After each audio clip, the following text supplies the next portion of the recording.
health. Reboot your body. Omega 3 oil extracted from algae. Strong heart, sharp mind, healthier you. So cow ghee buffalo ghee ఏది మంచిది మనం తినడానికి? Okay.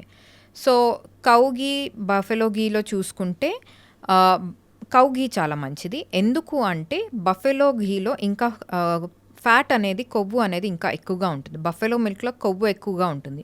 మనకి ఆ milk మీగడతో వచ్చే దాన్ని బట్టే మనం నెయ్యి చేస్తాం కాబట్టి డెఫినెట్గా కౌ ఘీయే మంచిది. మళ్ళీ కౌ ఘీలో రకాల కౌ ఘీస్ ఉంటాయి. అంటే A2 కౌ ఉంటుంది, నార్మల్ కౌ మిల్క్ ఉంటుంది.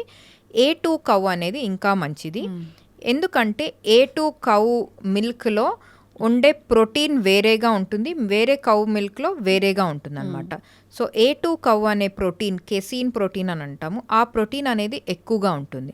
అండ్ ఫ్యాట్ మరీ అంత ఎక్కువగా ఉండదు వేరే కౌతో, బఫెలో మిల్క్తో అది కంపేర్ చేస్తే.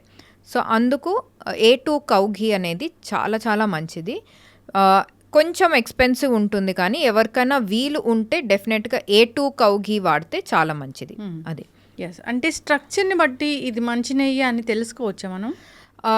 దాన్ని క్వాలిటీ చూసి అనేది మనం చెప్పలేము. ఎందుకంటే ఇప్పుడు అడల్ట్రేషన్ వేరే వేరేవి యాడ్ చేస్తూ అది ఏది రియల్ కాదు అనేది చెప్పడం కొంచెం కష్టం. కానీ కొన్ని ల్యాబ్ టెస్ట్స్ ఉంటాయి. సో ఆ టెస్ట్ బట్టి మనం ఆ ఘీ మంచిదా కాదా అని తెలుసుకోవచ్చు. కానీ అదొక ల్యాబొరేటరీకి పంపించి టెస్ట్ చేసి చూడాలన్నమాట. అది అట్లా. జనరల్గానే ఇంట్లో తయారు చేసుకోవడం కూడా 2-3 పద్ధతుల్లో తయారు చేస్తారు ఈ నెయ్యి. కౌ కావచ్చు, బఫెలో కావచ్చు. అసలు మంచి పద్ధతి అంటే ఏది మ్యామ్? సో మంచి పద్ధతి అంటే మనకి ఎప్పుడు వచ్చిందే కాచి నెయ్యి చేస్తారు కదా. సో అట్లాగే చేయడం చాలా మంచిది. ఎందుకంటే నెయ్యికి అనేది స్మోకింగ్ పాయింట్ ఎక్కువగా ఉంటుంది. స్మోకింగ్ పాయింట్ అంటే బేసికలీ ఏదైనా నూనె కానీ నెయ్యి కానీ అది కాలే వరకు ఆ టెంపరేచర్ని స్మోకింగ్ పాయింట్ అంటాం అనమాట. సో నెయ్యికి స్మోకింగ్ పాయింట్ అనేది హై ఉంటుంది. సో అంత ఈజీగా కాలిపోదు అది.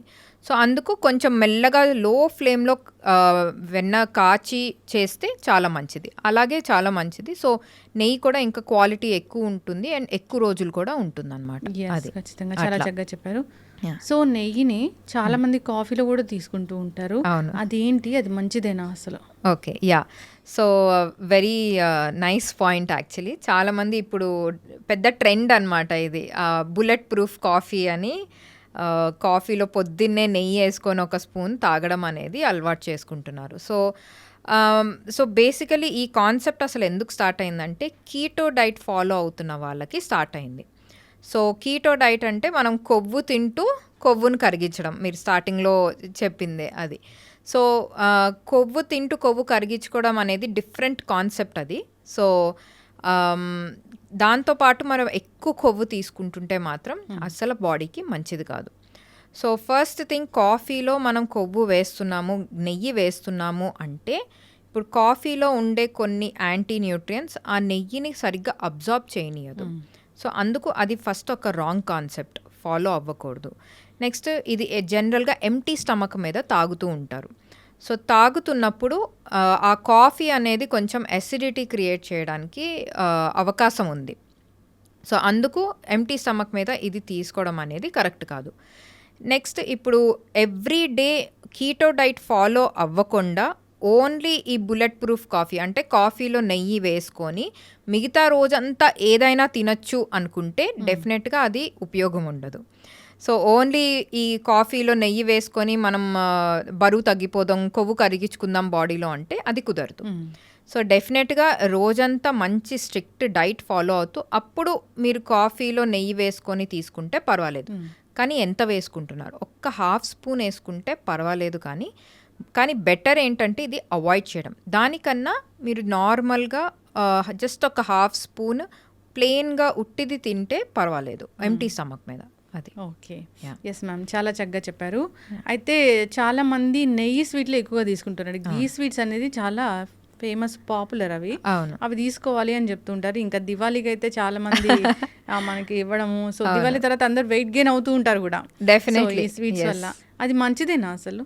సో నెయ్యి స్వీట్స్ అని చూసుకుంటే దాంట్లో షుగర్ కూడా యాడ్ చేస్తారు కాబట్టి డెఫినెట్గా మంచిది కాదు. అండ్ చాలా ఎక్కువ చేస్తారు. ఇప్పుడు మనం జస్ట్ ఒక 4 స్పూన్లు హల్వా చేస్తామనుకోండి, దాంట్లో ఎంత నెయ్యి యాడ్ చేస్తారు, ఒక 1/2 కిలో నెయ్యి యాడ్ చేస్తారు. సో 1/2 కిలో నెయ్యిలో ఒక 4 స్పూన్లు హల్వా వస్తుందంటే ఎంత నెయ్యి ఉంటుంది. సో డెఫినెట్గా అసలు మంచిది కాదు. ఏదో అప్పుడప్పుడు మనం నెలకొకసారి ఒక చిన్న స్పూన్ అలా హల్వా తిన్నాము, లేకపోతే ఒక లడ్డు నెయ్యితో చేసింది తిన్నాము, చిన్న లడ్డు అంటే పర్వాలేదు. కానీ అంటే మనకు అది చీట్ మీల్ లాగా అనమాట. అది అలా పర్వాలేదు. కానీ నెయ్యి మంచిది కదా అని చాలామంది ఇంట్లోనే ఇట్లా నువ్వులుండలు చేసుకొని, మంచిది కదా నువ్వులు మంచిది, నెయ్యి మంచిది, సో నువ్వులుండలాగా చేసుకొని తిందాము అని చాలామంది చేస్తారు. కానీ ఆ ఒక్క నువ్వులుండ చేయడానికి ఎంత ఘీ వాడుతున్నారు, ఒక 4-5 స్పూన్లు వాడతారు. సో అది చాలా అన్హెల్దీ హ్యాబిట్ అనమాట. అది మనకి నెయ్యి ఫస్ట్ ఎందుకు తీసుకోవడం మంచిదంటే మీరు గట్ హెల్త్, అది ఒకటి. నెక్స్ట్ ఇంకొకటి ఏంటంటే మనకి విటమిన్స్ అనేవి కొన్ని ఉంటాయి. ఫ్యాట్ సాల్యుబుల్ విటమిన్స్ అంటాం. అంటే ADEK, vitamin A, vitamin E, vitamin D, vitamin K. ఈ 4 విటమిన్స్ కొవ్వు పదార్థం ఉంటేనే బాగా అబ్జార్బ్ అవుతుంది అనమాట. ఇప్పుడు ఎవరైనా విటమిన్ డి సప్లిమెంట్ చాలా మంది తీసుకుంటున్నారు. సో విటమిన్ డి సప్లిమెంట్ తీసుకున్నప్పుడు అప్పుడు వాళ్ళు ఒక 1/2 స్పూన్ నెయ్యి వేసుకున్నారు, లేకపోతే 1/2 స్పూన్ జస్ట్ ఉట్టి నెయ్యి తీసుకున్నారు అనుకుంటా, ఆ టాబ్లెట్ వేసుకున్నాక ఆ విటమిన్ డి అనేది బాడీలో ఇంకా బాగా అబ్జార్బ్ అవుతుంది అనమాట. అది సో ఇట్లా తీసుకుంటే పర్వాలేదు. కానీ వేరే రకాలుగా అంటే స్వీట్స్లో యాడ్ చేసుకుంటూ, సరే నెయ్యి మంచిది కదా, నువ్వులు మంచివి కదా అని, లేకపోతే రాగి లడ్డు అని, ఇప్పుడు రాగి మంచిది కదా అని దాంట్లో 5-6 స్పూన్లు నెయ్యి వేసేసుకొని చేసుకుంటే మాత్రం మంచిది కాదు. డయాబెటీస్ ఉన్న వాళ్ళు నెయ్యి తీసుకోవచ్చు? డెఫినెట్గా తీసుకోవచ్చు. డయాబెటీస్ ఉన్న వాళ్ళు డెఫినెట్గా తీసుకోవచ్చు. మళ్ళీ ఎంత తీసుకుంటున్నారు అనేది చాలా జాగ్రత్తగా తీసుకోవాలి. సో అండ్ కూరలో కొంచెం యాడ్ చేసుకున్నా పర్వాలేదు. ఇన్ఫ్యాక్ట్ డయాబెటీస్ ఉన్న వాళ్ళకి కొంచెం అన్నంలో ఆ నెయ్యి వేసుకుంటే అన్నంలో ఆ షుగర్ అనేది రైజ్ అవ్వడం అనేది కొంచెం మెల్లగా అవుతుందన్నమాట.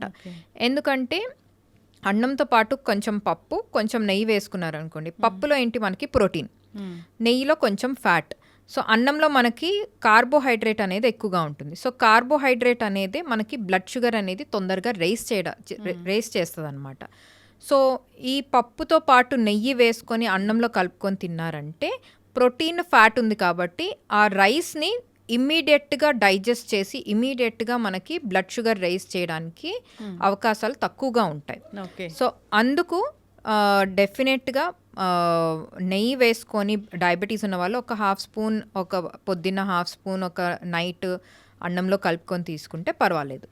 ఖచ్చితంగా మ్యామ్, చాలా చక్కగా చెప్పారు. అయితే నెయ్యి పరిగడుపుని తీసుకుంటే కనుక ఆరోగ్య లాభాలు ఉంటాయా?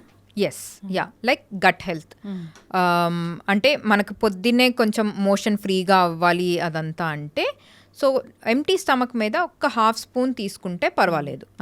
అది నార్మల్గా తీసుకున్నా, లేకపోతే కొంచెం వామ్ వాటర్లో మిక్స్ చేసుకొని, హాట్ వాటర్ కాదు, వామ్ వాటర్లో ఒక 1/2 స్పూన్, 1/2 గ్లాస్ వాటర్లో మిక్స్ చేసుకొని తీసుకున్నా పర్వాలేదు. కానీ కొంచెం డిజాల్వ్ చేయడానికి ప్రాబ్లం ఉంటుంది కాబట్టి నార్మల్గా తీసుకుంటే పర్వాలేదు. బోన్ స్ట్రెంథనింగ్కి, మజిల్ స్ట్రెంథనింగ్ అన్నిటికీ ఉపయోగపడుతుంది. బోన్ స్ట్రెంథనింగ్కి ఎలా ఉపయోగపడుతుందంటే, ఈ మనం వైటమిన్ డి తీసుకున్నప్పుడు వైటమిన్ డి అబ్జార్ప్షన్ బెటర్ ఉంటుంది కాబట్టి, వైటమిన్ డి మనకి బోన్స్కి మంచిది కాబట్టి అలా మనకి ఉపయోగపడుతుంది. కానీ ప్రత్యేకంగా నెయ్యిలోనే మనకి విటమిన్ డి ఉండడం అలా జరగదు, కాల్షియం అలా ఉండదు, ఎక్కువగా ఫ్యాటే ఉంటుంది, కొవ్వు అనేది ఎక్కువగా ఉంటుంది. సో అందుకు హార్ట్ కండిషన్స్ ఉన్న వాళ్ళు కూడా కొంచెం జాగ్రత్తగా తీసుకోవాలి. ఎందుకంటే దాంట్లో సాచురేటెడ్, అన్సాచురేటెడ్ ఫ్యాట్స్ ఉంటాయి కాబట్టి ఆ అన్సాచురేటెడ్ ఫ్యాట్స్ కూడా కొంచెం మెల్లగా డిజాల్వ్ అయ్యి బాడీకి తగులుతుంది కాబట్టి ఏదన్నా బ్యాడ్ కొలెస్ట్రాల్ ఉంటే మెల్లగా తగ్గుతుంది. కానీ తక్కువ క్వాంటిటీలో తీసుకోవాలి. అప్పుడు ఆ హార్ట్ పేషెంట్స్కి కూడా పర్వాలేదు.